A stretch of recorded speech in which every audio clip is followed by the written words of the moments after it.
Hello, magluluto ulit tayo ng dinengdeng or inabraw. Nagpakulo na pa ako ng tubig. Lagay na po natin yung ricado na bawang, sibuyas at luya. Sabay-sabay na po. Sunod po natin ay bagoong. Tapos lagay na po natin ang ating pampalasang bagoong.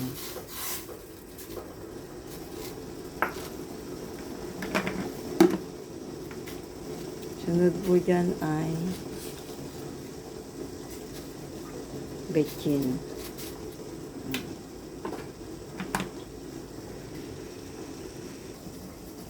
Tapos, lagay na po natin yung saluyot.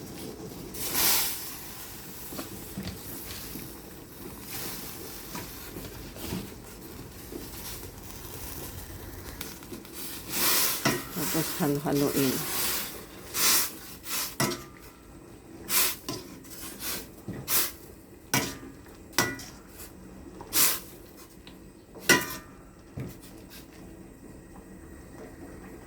Tapos, pagsabay-sabay natin ang gulay na ampalaya, talong at sitaw.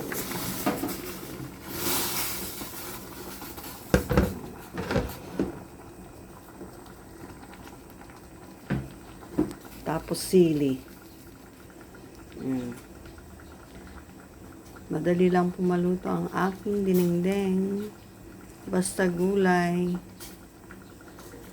Masarap. Healthy na, matipid pa. Ayan. Tapos takpan natin para madaling maluto. Tapos tinakpan ko na po. Mga ilang minuto po yan, luto na po. Tapos lagay po natin yung sagpaw na tilapia.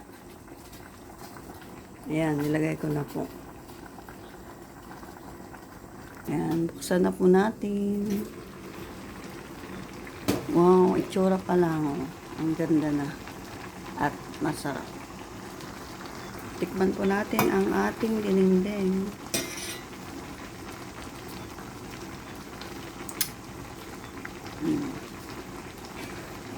Medyo mapait-mait, pero masarap. Ayan na po ang ating dinengdeng or inabraw. Talong, sitaw, sili, paraya, saluyot, kan, entuno nga, tilapia. Mantay na po. Thank you for watching. Bye-bye.